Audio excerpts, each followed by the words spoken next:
우리 지역 국회의원의 의정 활동을 밀착해서 보여드리는 국회 24실. 안녕하세요, 주경입니다. 혹시 세잎클로버의 꽃말을 아시나요?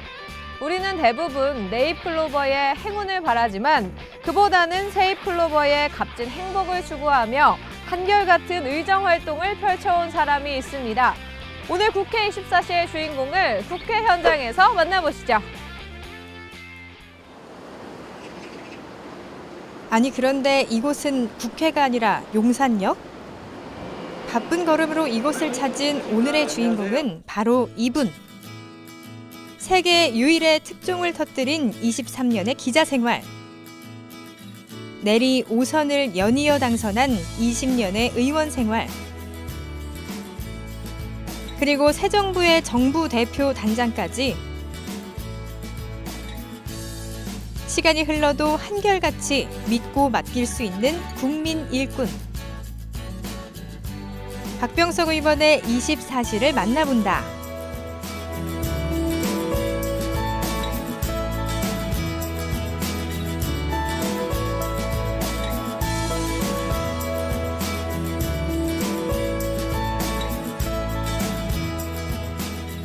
오늘 아침 이렇게 일찍 무슨 일이 어쩐 일이세요?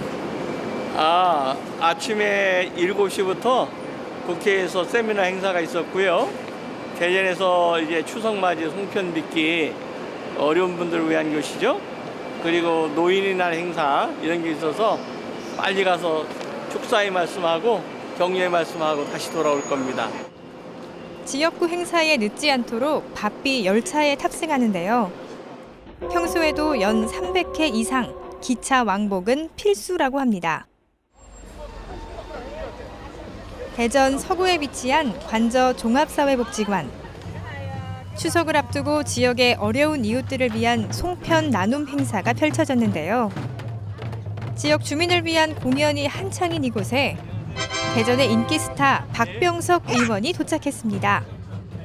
여기저기서 악수 세례가 이어지고 안부를 물으며 모두들 박 의원님을 반기는데요. 지역 주민과 함께하는 자리는 언제나 반갑고 뜻깊습니다.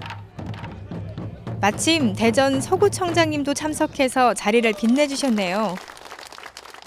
하수도에서 발생하는 악취 이런 것들이 우리 시민들 생활을 굉장히 불편하게 했고 악취에 굉장히 고통을 받았는데 이번에 박병석 의원님께서 국회에서 우리 서구 예산만 855억 원을 확보를 해주셔가지고 연차적으로 이 사업을 추진을 합니다.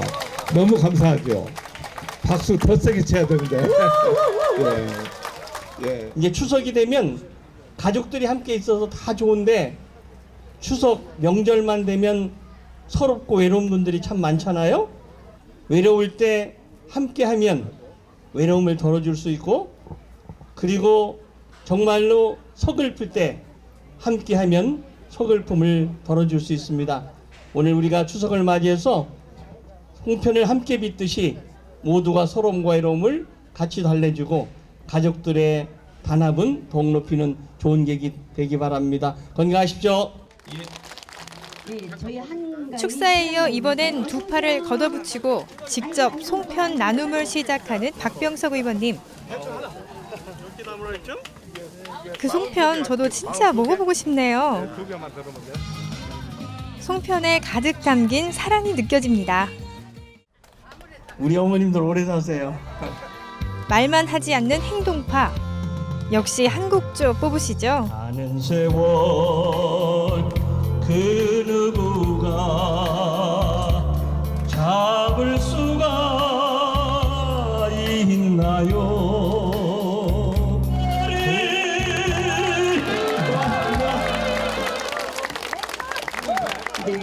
쏟아지는 앙코르를 뒤로 하고 어디론가 또 달려가시는 의원님. 원장님 수고하세요. 예. 한달음에 이동한 이곳은 역시 대전 서구에 마련된 제21회 노인의 날 행사장. 어르신들은 벌써 신이 나셨고요. 행사에 도착하자마자 일일이 찾아뵙고 추석 인사드리기에 여념이 없으신데요. 어르신들의 노고에 대한 감사도 잊지 않습니다. 대한민국이 이만큼 살게 된 것은 바로 어르신 당신들의 헌신과 노력 덕분입니다. 이제 앞으로의 삶은 국가나 가족을 위한 것이 아니라 어르신 당신을 위해서 투자하십시오 하는 말씀을 드리겠습니다. 마음의 평안과 건강을 기원합니다.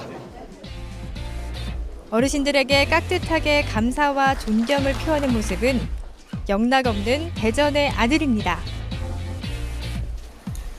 그렇다면 대전 서구 지역 주민들에게 박병석 의원은 어떤 사람, 어떤 의원일까요? 직접 가서 들어봤습니다. 대부분 수행원들이 굉장히 많이 따라들 오시고 하는데 의원님은 혼자서 이웃집 아저씨처럼 이렇게 혼자 살살 다니시는 이 어려운 점이나 힘든 부분들을 많이 돌봐주시는 것 같아요. 의견도 많이 들어주시고요. 참 부지런하세요. 저희 주민센터 올해 이제 건축돼가지고 저희 시장 상인분들뿐만 아니라 고객분들도 이제 뭐 아이브 카페나 이런 걸 활용할 수 있어서 정말 좋은 것 같습니다. 이제 다시 국회로 돌아갑니다.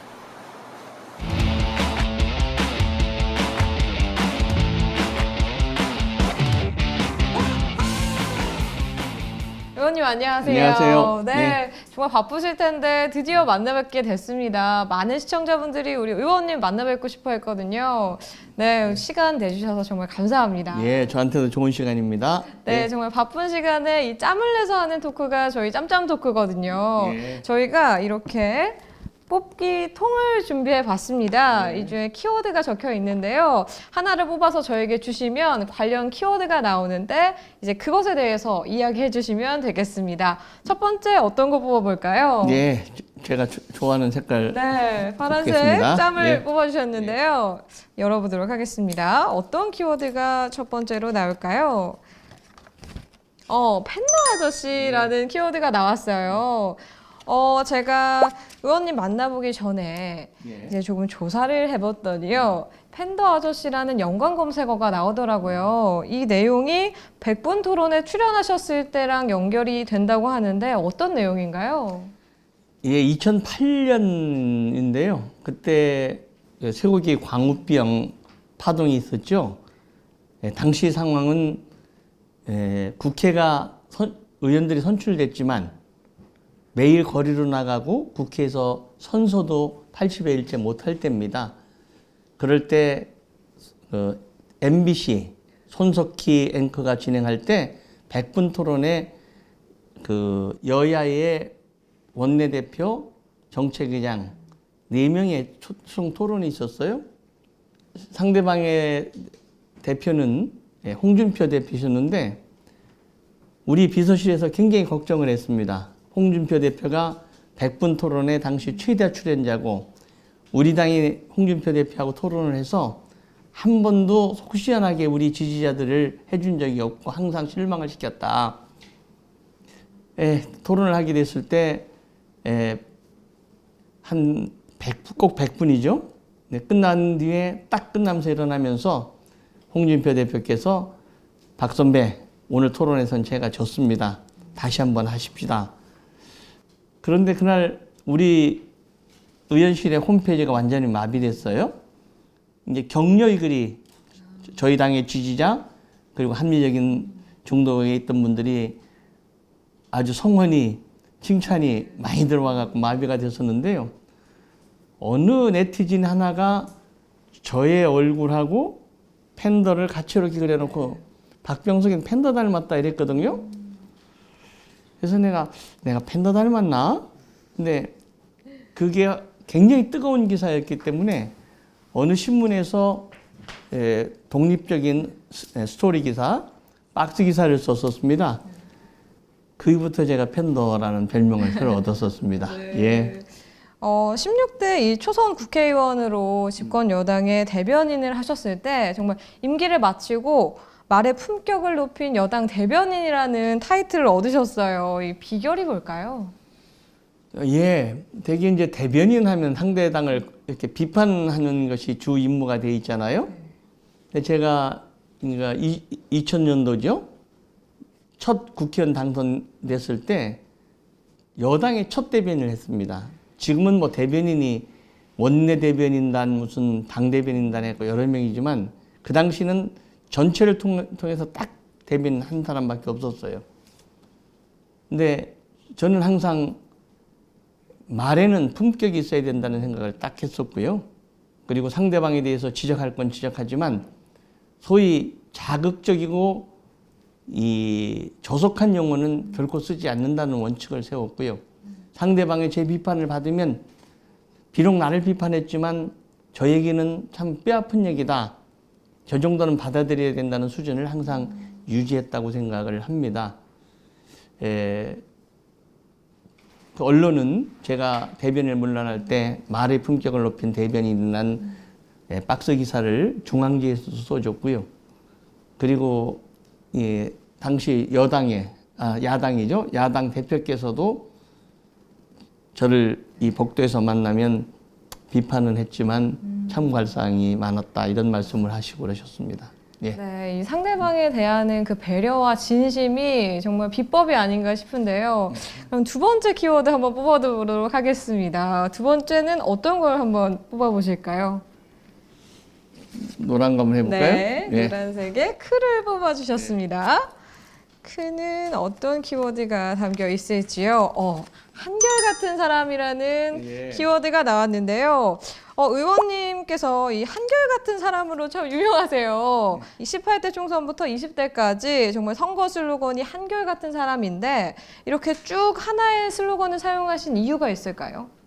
예, 드문 일이죠. 대개 선거 때마다 4년마다 국회의원 선거가 있으면 주요한 부호가 바뀌게 돼요. 근데 저는 2008년 선거, 2012년 선거, 2016년 선거에 주 타이틀을 똑같이 썼습니다. 한결같은 사람. 그거는 제가 이렇게 지역에 가서 우리 주민들을 만나면 제일 많이 듣는 소리가 박 의원은 처음이나 지금이나 똑같아. 변함이 없어. 한결같아. 그런 말씀을 제일 많이 들었어요. 주민들이 박병석에 대해서 제일 많이 각인되어 있는 것은 변함없는 사람, 한결같은 사람이구나 해갖고 한결같은 사람이라는 표현을 썼고요. 제가 이제 2000년대 첫 국회의원 출마를 했죠. 네, 서울시 정무부시장을 그만두고 출마를 했었을 때 선거 이 공약을 좀 특이하게 했습니다. 다른 분들은 이렇게 선거 공약할 때 뭐 학교를 몇 개 짓겠다, 뭐 도로를 놓겠다 이런 얘기 하잖아요. 저는 일체 예산이 들어가는 공약은 하나도 안 하고요. 거짓말을 하지 않겠습니다. 부정한 돈을 받지 않겠습니다. 처음과 끝이 같은 사람이 되도록 노력하겠습니다. 이 세 가지만 제가 선거 공약을 했었어요. 예, 늘 아침마다 일어나면 기도를부터 시작하죠. 제가 국회의원으로서 하는 모든 일들이 국가와 민족이 역사의 진전에 부합하는 일을 하게 해달라 하는 기도를 하고요. 또 아파트 문을 닫고 딱 나오는 그 순간에 나는 어항 속에 든 물고기다 그런 생각을 합니다. 24시간 누가 나를 감시하고 있다는 항상 의식을 가질 때 제가 어떤 유혹에서 벗어날 수 있다는 생각을 갖고 있죠. 항상 제가 고귀하게 산 것은 아니지만 정치인으로서 자기 관리를 하는데 좀 엄격했다는 말씀을 드릴 수 있습니다. 네. 예. 이 의원님의 진심이 통했기 때문에 정말 5선의 중진이 되실 수 있었던 것 같은데요. 의정활동의 꽃이라고 하죠. 이 국정감사. 이 국정감사 어떻게 보면 참 수험생처럼 매년 시험 같은 것이잖아요. 네. NGO 모니터링단에서 선정한 국정감사 우수 의원으로 9년 연속 수상을 하셨고요. 또 현역 의원들 가운데 최다 수상 기록이네요. 정말 14회로 13회에 본인의 기록을 갱신하셨습니다. 어떻게 좀 이제 후배들에게 양보해 주실 생각이 있으신지요?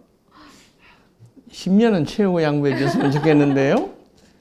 지금 말씀하신 대로 국정감사라는 것은 1년을 결산하는 국회로서는 가장 중요한 일이죠. 이 국정감사는 의원 본인은 물론 보좌진, 국정감사를 하는 쪽이나 국정감사를 받는 정부나 몇 개월 동안 최선을 다해서 수험 준비를 하는 것입니다. 제가 서울시 부시장 할 때 보니까 공직자들도 3, 4개월 동안 여기에 매달리더라고요. 또 저희 비서실 같은 경우도 몇 개월 전부터 집에 못 들어가는 분들도 계시고 그런데요.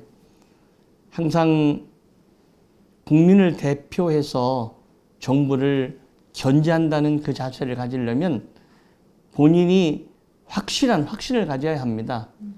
그러면 저 같은 경우는 세미나, 토론회, 현장 방문, 인터뷰 이런 것을 통해서 이론과 실제를 점검한 뒤에 항상 비판 이후에 저는 대안을 제시했습니다.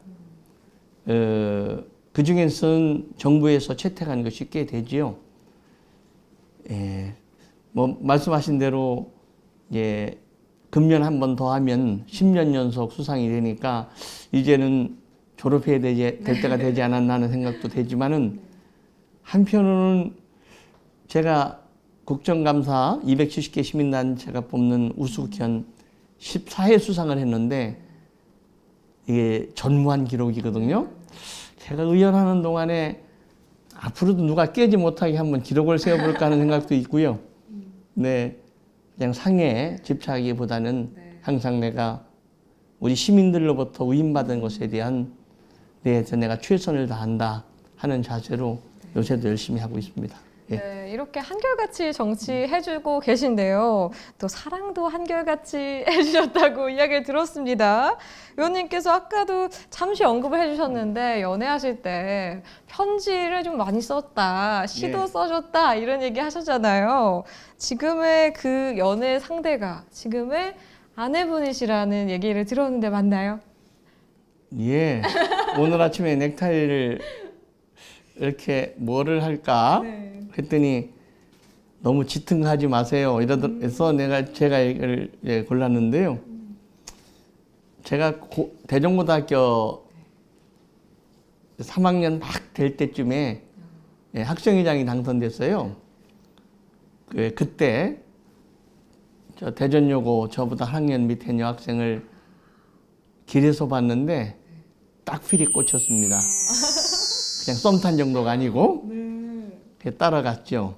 그래서 이제 소위 요새 말하면 데이트가 시작됐는데 그 사람이 서로가 호감을 가지고 있어도 여러 번 만나면 이 호감 감도가 떨어지잖아요.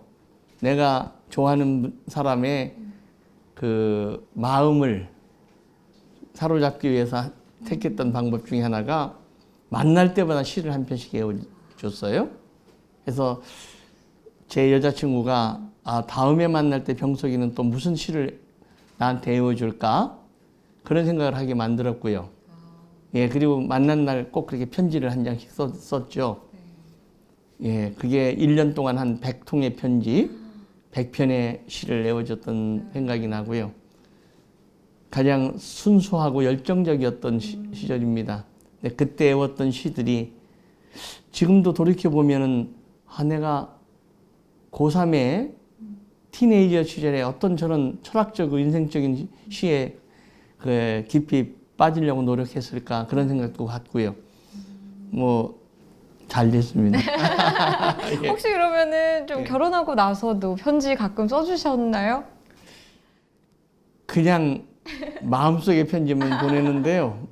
요새는 가끔 제가 좀 기록을 남기려고 합니다. 기록을. 예, 그리고 우리 아이들한테는 가끔 아빠가 주는 편지 하는데 쓰는 아빠만큼 아이들이 이렇게 깊은 인상을 갖는 것 같지는 않습니다.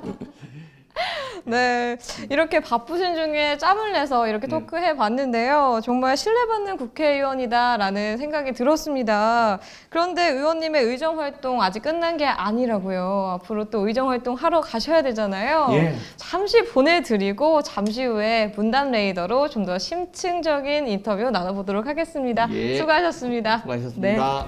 예.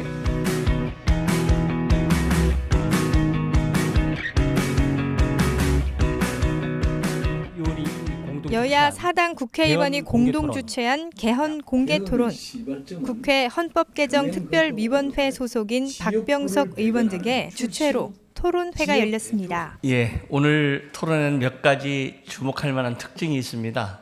의회 자체 내의 견제, 그리고 지역 대표성을 보완하는 문제, 사실상 지방분권의 실질적 보장도 양원제에서 실질적 보장이 가능할 것이라는 현실적인 문제, 그리고 남북 통일을 대비해서 양원제가 정착되는 문제, 이런 등등에 대해서 깊은 고민을 해왔습니다.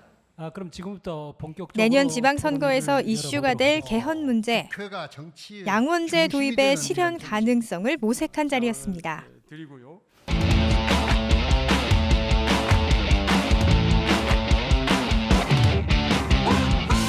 네, 의원님 아까 짬짬 토크 때 하지 못한 좀 더 심층적인 이야기 나눠보려고 하는데요. 예. 그동안 걸어오신 길을 보면요. 중앙일보 언론인, 또 서울시 정무부시장, 그리고 지금은 국회 5선 의원으로 언론과 행정, 또 정치 분야로 나눠서 볼 수 있을 것 같은데요. 이 각 분야마다 보람을 느끼시는 게 좀 다를 것 같아요. 어떨 때 보람을 느끼셨나요? 예, 제가 중앙일보 입사를 할 때 면접관이 저에게 그렇게 물으셨어요. 박병석 군, 당신은 법과를 졸업했는데 고시 합격 못하니까 신문 기자 하는 거 아니요? 이렇게 질문하셨어요.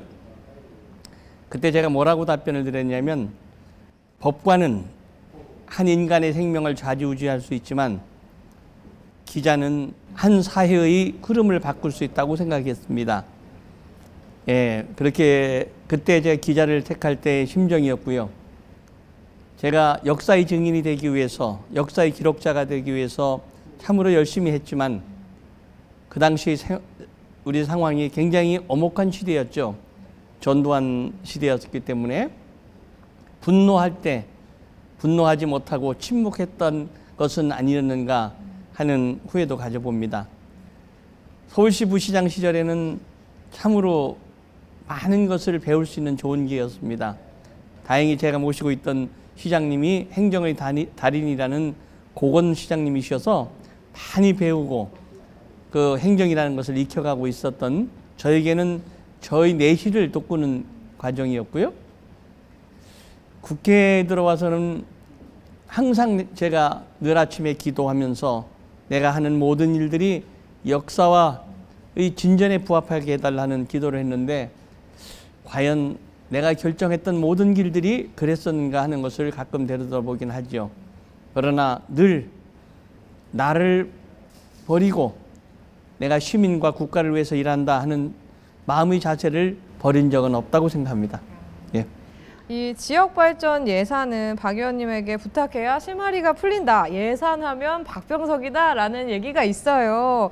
그런 만큼 이 지역구인 대전뿐만이 아니라 강원도와 또 제주도에서도 예산 확보 공모로 명예도민이시라고요. 어떻게 좀 비법이 있을까요? 예.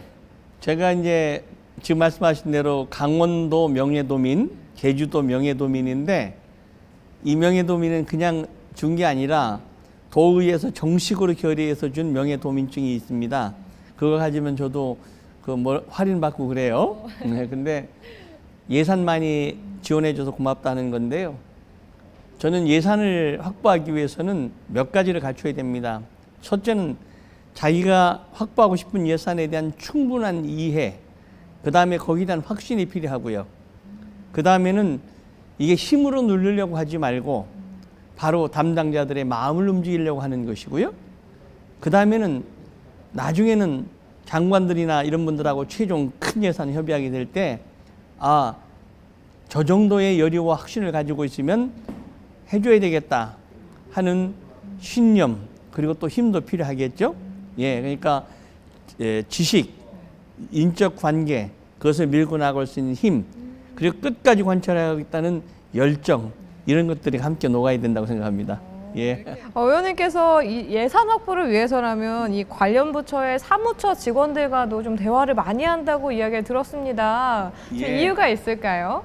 예, 말씀드린 대로 이제 국회의원들이라는 사람들이 비교적 고위 직급 드리는 분들하고 통화도 되고 만날 수 있는 기회가 있잖아요. 그러나 이제는 세상이 바뀌었습니다. 우선 담당자들의 판단과 그다음에 지지가 필요한 것이죠. 저 같은 경우는 제가 필요할 경우에는 그 예산 확보 전에 예비 타당성 조사 500억 이상이면 하는데 그것으로 해서 예비 타당성 조사를 하는 연구원들까지도 찾아다니고요. 또 꼭 필요할 경우에는 그 높은 분들이 아니라 그것을 담당하는 주사 분들 이런 분들을 직접 만나서 이 필요성에 대해서 강조를 드리죠. 그래서 제가 담당 주사를 몇 번 찾아갔더니 따로 이렇게 딱 잠깐 뵙겠습니다 그러더니 이러이러한 방법이 있습니다. 그래서 결국 그런 방식으로 하게 된 사례도 있습니다. 예. 좀 비법 중에 하나인 건가요? 마음을 움직여야 됩니다. 네. 예. 네, 올해 문재인 정부가 출범을 했습니다. 이 문재인 정부가 사실 대통령 탄핵이라는 초유의 사태와 또 총체적 위기 속에 탄생을 하지 않았겠습니까? 인수위가 좀 준비 없이 출범을 했음에도 많은 국민들이 정말 잘해주고 있다라고 칭찬을 많이 해주세요. 문재인 정부 집권 100일 플랜의 계획도 조금 주도를 하셨잖아요. 어떻게 그런 생각을 하시게 된 걸까요? 제가 선거대책위원회 공동위원장도 했지만은 국민의 나라 위원장이라는 걸 했는데 국민의 나라에서 많은 일을 했죠. 당시에 국민의 나라를 출범시키면서 이 위원회가 무슨 일을 하는 것인가가 알려지면 그날로 해산이라는 다짐들을 다 받고 이게 출범한 위원회예요. 그 중에서 인수위 없이 출발하니까 당선된 그 순간부터 당선인 대통령은 어떻게 움직이셔야 하는가, 그 다음에 인수위가 출발하기 전에 우선적으로 해결할 일은 무엇인가, 또 대통령께서 공약하신 것 중에서 경중, 완급을 가려서 순서를 정하는 일, 이런 많은 일들을 했는데요. 완전히 비공개를 했었습니다. 근데 그 8월 말인가요? 9월 초인가 우리 그 더불어민주당 국회의원 연찬회 할 때 우리 청와대 수석이 오셔가지고 일부 공개를 해버렸어요. 예. 지금도 우선 대통령께서 많은 준비가 되신 것, 그것이 제일 큰 이유고요. 그 다음에는 이 처음에 출발할 때의 계획을 비교적 잘 세웠고, 최종적으로 선택하시고 다듬은 것은 대통령님이시고요. 저희들이 나름대로 열과 성을 다해서 국민들로부터 신뢰받는 정부, 그리고 준비된 대통령이라는 것에 열정을 다했다고 생각합니다. 예. 문재인 정부 첫 외교 사절단으로 중국 1:1 행사에 정부 대표 단장 자격으로 방중을 하고 오셨습니다. 심적 부담이 좀 크시진 않으셨을까요? 예, 제 국회의원 생활 중에서 가장 긴장된 순간이었고 가장 그 중압감을 많이 느낀 것이었어요. 제가 중국에 3박을 했는데 한 70시간이 안 되게 머물렀습니다. 그 70시간 동안에 모든 것을 소진한다 하는 것이 무슨 뜻인지를 처음으로 알았습니다. 정말 그 긴장감과 중압감 때문에 잠도 안 오고, 아, 이래서 우리가 간절한 기도를 하게 되는구나 하는 것을 새삼스레 깨닫는 건데요. 잘 알다시피 사드 문제 때문에 한국과 중국이 1년 동안 차관급 이상의 접촉이 없었습니다. 중국이 다 거부했죠. 그러던 가운데 대통령 취임하신 다음 날 시진핑 주석께서 문재인 대통령에게 전화를 하시면서 대통령의 뜻을 대표할 수 있는 고위 사절단을 보내주면 정중하게 예우하겠다 하는 말씀을 시진핑 주석께서 문재인 대통령이 하셨고요. 사실 하루 반 만에 출발하게 됐는데 아무런 스케줄도 없이 갔죠. 물론 저희 대표단에는 외교부 차관도 계셨고 기재부 차관보도 계셨는데 푸틴 대통령을 비롯한 28국의 정상들이 오고 110여 개의 나라에서 최소한 장관급 이상의 대표단이 왔는데 회의 하루 반 전에 도착한 사람에게 과연 시진핑이 시간을 내줄 것인지 하는 긴장감도 있었죠. 다행히 참 잘 돼가지고 시진핑 주석과 단독 면담을 갖게 됐어요. 시진핑 주석, 그 다음에 중국의 외교를 총괄하는 양재추 국무위원 부총리급이죠. 그 다음에 우리 TV에 익숙했던 왕이 외교부장 세 분과 저가 네 사람이 만나는 굉장히 이례적인 면담이 있었고요. 제가 먼저 대한민국 문재인 대통령께서 중화인민공화국 시진핑 주석께 전하는 말씀을 전하겠습니다 하고 중국어로 쭉 설명을 했어요. 시진핑 주석께서 쭉 쳐다보시더니 어떻게 그렇게 중국말을 잘하십니까? 이렇게 시작을 하면서 문재인 대통령에 대한 신뢰와 기대에 대한 많은 말씀을 해주셨고, 우리 한중 관계를 새롭게 풀어보자. 우리 양국 관계가 아시아 세계 평화에도 균형하다는 말씀을 해주셨습니다. 그 다음엔 그 외교를 총괄하는 양재추 국무위원도 정식 회담을 갖게 됐고요. 또 그 전에 직전에 탕자시엔 전 국무위원하고 만날 때 이런 일이 있었어요. 제가 중국이 한국 기업에 대한 기업과 국민에 대한 제재를 풀어주십시오. 그랬더니 그 탕자시엔 전 국무위원이 하시는 말씀이 분노한 바다가 민심이 배를 뒤집을 수 있다 이렇게 얘기를 하시더라고요. 그래서 제가 바로 말을 이어받아서 정관정류에 나오는 그 말은, 그러니까 탕자시엔이 깜짝 놀라서 쳐다보더라고요. 그 탕자시엔이 말한 분노한 민심이 이란 바다가 배를 뒤집을 수 있다, 정치인을 뒤집을 수 있다는 얘기죠. 그 얘기가 당태종의 정치 지침서인 정관종류에 나오는 구절이거든요. 그걸 딱 받아서 제가 하니까 깜짝 놀라 쳐다보더라고요. 제가 그런 말씀했습니다. 중국에는 반한 감정이 있다면 한국에는 반중 감정이 있다는 사실을 인식하셔야 합니다 하는 말씀하였고요. 또 하나는 마침 저희들이 방문했을 때 한중 외교 수교할 때 외교부장이었던 천지치엔이라는 분이 돌아가셨어요. 그 얘기가 나왔을 때 제가 전기침 외교부장이 쓴 자서전 외교 10기를 보면 그 전기침 외교부장이 한국과의 수교를 통보하기 위해서 김일성을 만나는 얘기가 나오는데 그게 가장 인상 깊었다. 그랬더니 또 한번 한참 동안 쳐다보더라고요. 아마 25년 전에 외교부장이 쓴 그 자서전을 기억하고 있으리라고 아마 생각을 못했던 것 같고요. 네. 그리고 그날 하필 그 행사 당일에 5.14 북한 미사일 발사가 되면서 정말 긴장된 상태였잖아요. 예. 특히 북한의 김영재 대외 경제상과의 조우도 있었는데 이때는 좀 어떤 말씀 나누셨나요? 예. 정말 그 박근혜 정부에 들어서 완전히 끊겼던 남북의 고위급이 처음으로 이렇게 조우를 하게 되는 것이었는데요. 마침 그때 미사일을 발사했기 때문에 제가 미사일 쏜 데 대한 비판을 했고요. 그쪽에서는 거기에 대한 자기 입장에 변호가 있었습니다. 그리고 둘이 시간을 보낼 기회가 있었기 때문에 몇 가지 말씀을 나눴지만은 그거는 그냥 나중에 기회가 있으면 말씀드리도록 하겠습니다. 네, 정말 굵직굵직한 성과들을 보여주셨는데요. 이 문재인 정부에서 특사를 보냈을 때 특사들은 지역에 구분 없이 좀 함께 대통령께서 자리를 하셨는데 우리 의원님께서는 대표단장 자격으로 방중을 하시고 나서 독대를 하셨습니다. 이때 대통령께서 손을 좀 꼭 붙잡고 어떤 말씀을 해주셨다는데 어떤 대화 나누셨나요? 예, 제가 이제 북경에서 이제 시진핑 다 면담을 마쳤을 때 그 서울에서 연락이 왔어요. 청와대에서 몇 시에 귀국하느냐 와서 직접 보고를 했으면 좋겠다 해서 도착하자마자 간단한 보고서를 써가지고 가서 1시간 남짓 보고 말씀을 드렸고요.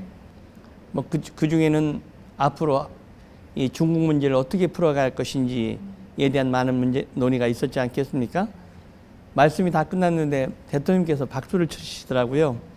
그러니까 격려를 해주신 것이 기억에 남습니다. 기분이 어떠셨어요? 제가 국회의원 돼가지고 가장 중압감을 크게 느꼈던 정부 대표 단장의 역할이었는데 대통령께서 적어도 합격점엔 들었다는 표시를 해주신 데 대해서 보람을 느꼈고요. 이제 앞으로도 중국 문제에 대해서 또 노력을 하게 될 것 같습니다. 그리고 아마 중국 공산당 전당대회 때 또 한 번 대표 단장으로 방문할 것 같은 생각을 갖고 있습니다. 네, 예. 다음 단장 때도 기대를 해보도록 하겠습니다. 의원님 좀 한몫 하시고 예. 네, 제가 계속 질문을 드리고 있어서 이번에는 조금 정치적이지 않은 이야기를 해볼까 합니다.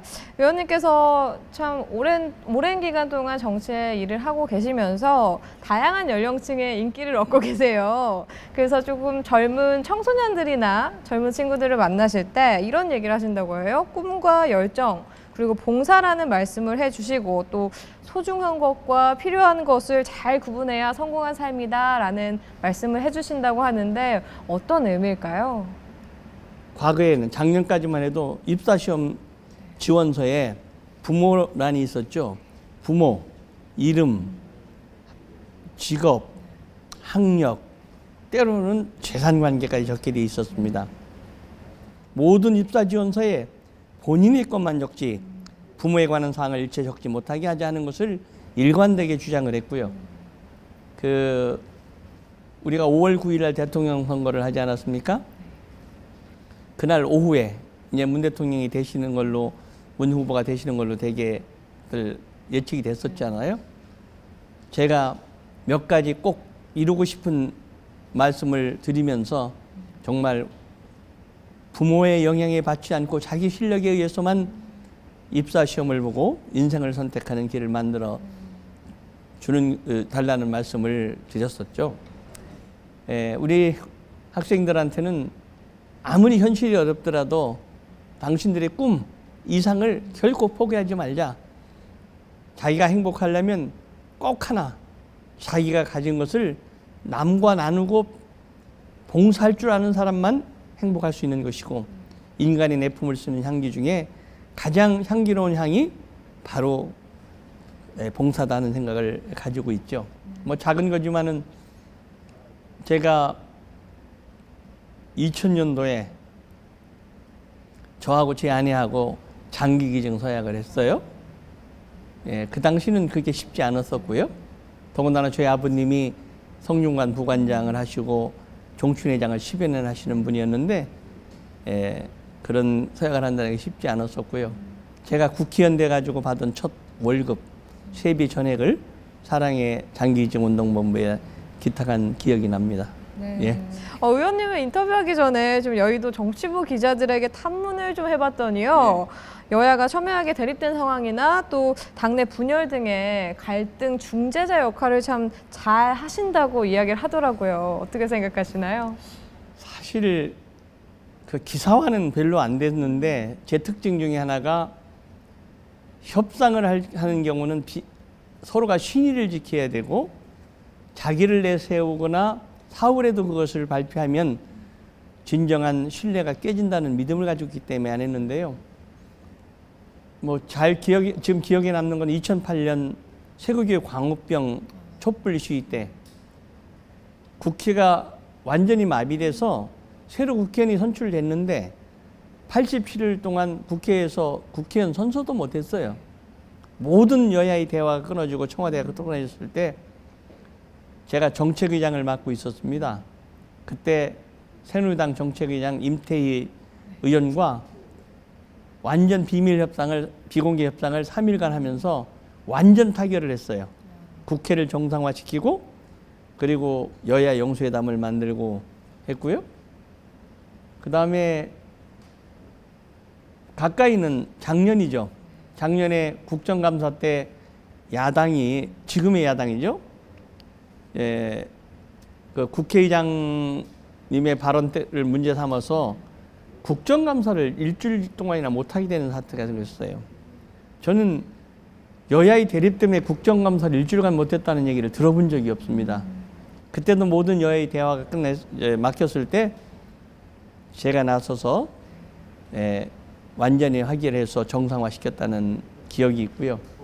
제가 다른 거는 몰라도 협상과 중재에는 좀 깊이 관여가 됐고 제가 국회의원 된 2000년 이후에 중요한 협상에는 거의 관여가 됐다는 생각을 갖고 있습니다. 예. 정말 의원님을 협상의 달인이라고 불러도 될 것 같으네요. 과분한 말씀이고요. 예, 협상 네. 많이 해봤습니다. 그런데 이렇게 말씀을 듣다 보니 정말 의원님이 일을 정말 많이 하셨는데 그 일을 알리지를 않으시는 것 같아요. 그래서 하시는 일에 비해 모르시는 분들이 너무 많으신 것 같은데 또 기자들이 제일 불만이 하시는 활동에 대해서 너무 말씀을 안 해주신다라고 얘기를 하더라고요. 어떻게 생각하시나요? 그 얘기가 맞는 얘기예요. 맞는 얘기가 지금도 말씀드렸지만 그 정말 분당의 과정, 총선을 앞두고 문재인 대표와 안철수 전 대표가 분당을 하는 그 과정에서 탈당 몇 시간을 앞두고 단독으로 약 1시간 동안 만났기 때문에 많은 말씀, 두 분의 토로 이런 걸 다 알고 있지 않겠어요? 그런 말씀을 제가 조금만 했다면 언론은 크게 관심을 갖고 또 비하인드 스토리, 숨은 이야기들을 썼겠죠. 저는 그것은 옳은 태도가 아니라고 생각했습니다. 정말 확고한 소신을 밝혀주셨는데요. 16대 총선 도전하실 때 선거 슬로건이 회상사집 둘째 아들이라고 하셨어요. 어떤 특별한 사연이 있을까요? 제가 이제 출마할 때까지 경력이라는 것은 중앙일보의 이제 홍콩 특파원, 부국장 경제부장, 그 다음에 서울시 정무부시장 이거였는데 비교적 저에 대한 인지도가 대전에서 안 알려졌어요. 그리고 저하고 경쟁했던 두 분은 한 분은 현직 재선위원이시고 그 상임위원장이셨고요. 한 분은 전직 재선위원이셨어요. 근데 어떤 분이 회상사, 우리 아버님이 하는 그 족보 전문 출판사 이름이 회상사인데 회상사가 참 제일 많이 알려졌으니까 그거를 한번 얘기를 해라 그래서 회상사집 둘째 아들, 그거는 사실은 영국 대처 수상의 세탁소집 딸에서 제가 힌트를 얻은 거고요. 그것이 많이 알려졌습니다. 오, 회상사집 아들이야? 저희 아버님이 그 족보 인쇄를 그 당시는 전국에 80~90%를 할 때고요. 예, 또 부모님이 인심을 많이 얻으셨기 때문에 큰 도움이 됐었습니다. 네, 이렇게 말씀하신 대로 아버님께서 이제 한국을 대표하는 족보 출판사 회상사를 운영하셨고 정말 당시에 대전에서는 정말 유명했다고 이야기 들었거든요. 전국의 80%를 보급할 정도로 유명하셨는데 이 족보 출판사라고 하면은 어딘지 모르게 좀 전통적이고 보수적일 것 같다라는 이미지가 있어요. 그런데 의원님께서는 민주당이시잖아요. 네. 어떻게 조금 선택하신 이 의미가 있을까요? 당시 김대중 대통령 제가 님을 취재한 경우가 있었어요. 중앙일보 정치부 차장 시절에 국회 출입을 하면서 소위 김영삼, 김대중, 그 다음에 김종필, 소위 삼김 을 다 취재를 해봤죠. 근데 김대중 대통령의 그 철학 이런 것에 공감하는 바가 마음속은 있었고요. 그러나 그걸 표현할 수는 없었겠죠. 또 하나 한 것은 제가 대전고등학교 학생회장이고 우리 아버님이 대전에서 손꼽는 큰 사업을 하셨는데 아까 왜 연애하다가 대학 떨어졌다 그랬잖아요. 재수생 시절에 우리 아버님 하는 회상사가 부도가 났어요. 어제까지는 그야말로 내 자신이나 뭐 집안이나 모두가 부러울 게 없었던 사람이었는데 하루아침에 부도난 집안의 아들이 됐죠. 우리 아버님은 이제 빚을 못 갚으시니까 전국을 떠돌아다니셨습니다. 그때 제가 그런 결심을 했어요. 내가 나중에 성공해서 기회가 주어진다면 어려운 분들, 약자를 위해서 일하겠다 하는 마음의 결심을 부도난 집안의 재수생 박병석이가 한 것이죠. 제가 그 어려운 대전에서 참으로 어려웠던 민주당을 선택하게 된 것은 그런 약자와 서민에 대한 부도난 집안의 재수생 박병석 스스로의 약속을 지키는 것이 큰 작용을 했다고 생각합니다. 이번에는 좀 어머님 이야기를 여쭤보겠습니다. 이 국회의원 첫 당선이 되시고 나서 정말 얼마 안 돼서 어머님께서 돌아가셨어요. 평소에 정말 자식들을 위해 기도 열심히 해주시고 또 물심양면으로 힘써 주셨을 텐데요. 어느덧 의원님께서 5선 의원이 되셨잖아요. 아무래도 어머니에 대한 그 애틋함이 남다르실 것 같은데 어떠신가요? 예, 검소하기도 하셨어요. 많이 베푸셨어요. 그리고 제가 서울시 부시장 시절에도 국회의원이 돼서도 항상 제가 대전의 아버님, 어머님 댁을 방문하면 그냥 맨발로 나오시고 어머니한테 베푸는 것을 배웠고요. 겸손을 배웠고요.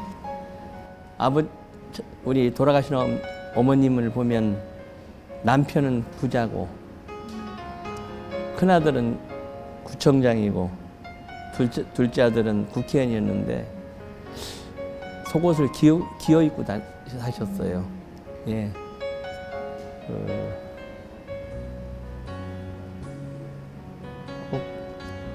이제 그런 생각을 했습니다. 어머님 이렇게 산소에 묻으면서 지나놓고 보니까 소리 없이 흐르는 큰 강물이었구나. 그런 생각을 했습니다. 예.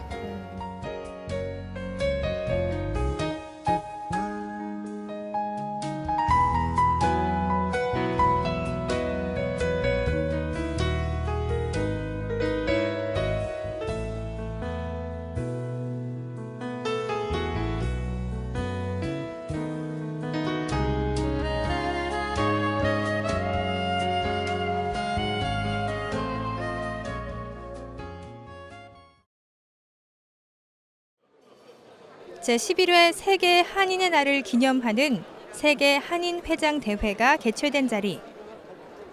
외통위 위원으로서 박병석 위원도 어김없이 참석을 했는데요. 외교부 제2차관을 비롯한 많은 관계자들이 참석한 가운데 한인 동포 사회의 현안을 논의하고 화합과 소통을 꾀하는 장이었습니다. 곧 정부 대표단 단장으로 또다시 중국행 비행기를 타게 될 박병석 의원. 여러분들은 움직이는 외교관이시기도 합니다. 여러분들의 헌신 속에 대한민국은 커왔고 여러분들의 보험 속에 세계와 한국을 연결하는 큰 역할을 해주셨습니다. 이제 대한민국의 안전과 평화, 번영, 그리고 제2동포 여러분들의 성공, 그리고 행복을 함께 기원해 봅니다. 한국과 중국, 전 세계의 평화와 번영을 위한 보다 더 큰 활약을 기대합니다. 처음과 끝이 한결같은 사람이 되기 위해 끊임없이 노력하는 사람. 진정성 있는 소통과 중재를 하기 위해 자신을 갈고 닦는 사람. 행운을 탐하기보단 값진 행복의 가치를 더욱 소중히 여기려는 사람. 박병석 국회의원의 의정 활동을 국회 24시도 응원합니다. 네, 국회 24시 오늘은 박병석 의원님과 함께 해봤습니다. 의원님 오늘 하루 종일 정말 같이 함께 하셨는데요. 소감 한 말씀 부탁드립니다. 예, 우리 타이틀 따라 우리가 24시간을 함께 했습니다. 제가 분주히 대전 서울을 오고 가는 중에 우리 취재팀들도 같이 해주셨습니다. 그런 열정 속에 나라가 발전하는 것이 아닌가 하는 생각을 합니다. 네, 우리 시청자분들에게도 한 말씀 부탁드려도 될까요? 예, 제가 꿈꾸는 세상은 열심히만 하면 내일이 오늘보다 좋아질 수 있다는 믿음을 가질 수 있는 세상. 설사 인생에 한 번 실패했다 하더라도 다시 딛고 일어설 수 있는 인생 패자부활전이 가능한 세상. 서울 강남의 부잣집 아들이나 가난한 농촌의 딸이나 모두가 자기가 원하는 꿈을 꿀 수 있는 세상, 남북이 긴장과 적대 관계가 아니라 화해와 협력을 통해 통일의 길로 함께 가는 세상, 그런 세상을 저 박병석이 여러분들과 함께 만들어가고 싶습니다. 시청해 주셔서 고맙습니다. 네, 의원님의 의정 활동을 앞으로도 응원하도록 하겠습니다. 네. 마지막으로 응원의 메시지만 외치면서 마무리하도록 하겠습니다. 의원님 함께 외쳐주시겠습니까? 네. 국회가 살아야 나라가 산다. 저 박병석 의원과 함께 더 나은 대한민국을 위해 함께 나갑시다. 나갑시다.